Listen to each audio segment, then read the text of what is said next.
이제 임플란트를 하시고 나면은 임플란트는 아주 단단한 뼈에다 단단하게 박힌 기둥이기 때문에 사실 흔들리면 안 돼요. 그런데 임플란트가 흔들리게 되는 경우가 좀 있습니다. 그래서 임플란트는 그 흔들리는 원인에 따라 그 치료 방법이 너무 달라지기 때문에 오늘은 임플란트가 흔들릴 때 어떤 원인에 의해서 흔들릴 수가 있고 그 각각의 원인들에 대해서 어떻게 우리가 이거를 해결을 해야 될지에 대해서 말씀을 드려보도록 할게요.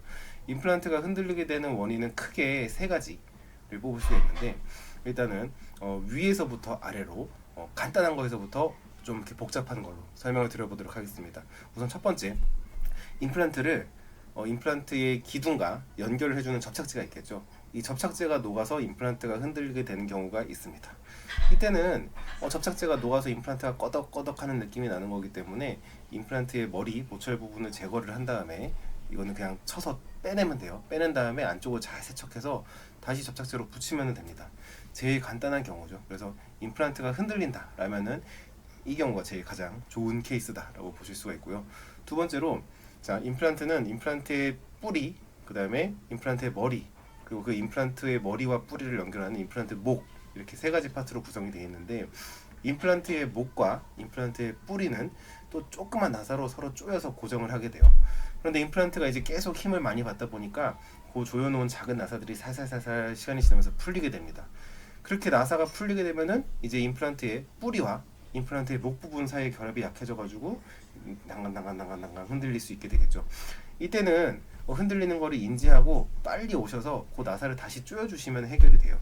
그런데 이 경우에 이 나사의 흔들림이 생각보다 불편하지가 않거든요. 이 나사의 흔들림을 방치를 해가지고 계속 쓰시다 보면 어떤 일이 벌어지느냐, 나사가 안에 있는 작은 나사가 부러지거나 그 나사를 잡아주고 있는 임플란트 기둥이 쫙 찢어져 버리는 수가 있어요.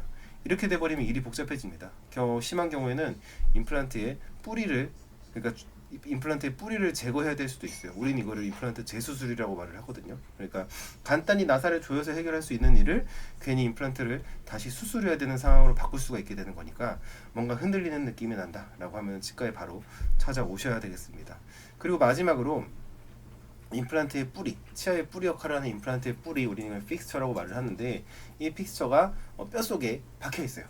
그런데 이 뼈와 픽스처 사이 결합이 깨져가지고 기둥이 흔들리는 경우가 있어요. 기둥이 흔들리는 그 기둥을 어떻게 다시 쓸 방법이 없겠죠. 그래서 이 경우는 임플란트의 기둥을 제거를 하고 다시 안에 있는 염증들을 싹 긁어내고 수술을 다시 하셔야 합니다. 그러니까 우리가 임플란트의 구성 요소는 총 세 가지, 뿌리, 그다음에 머리, 그 둘을 연결하는 목 이렇게 있는데 어느 부분의 결합이 깨져서 흔들리느냐에 따라서 치료 방법이 쉬운 것부터 복잡한 것까지 나눠질 수가 있는 거죠.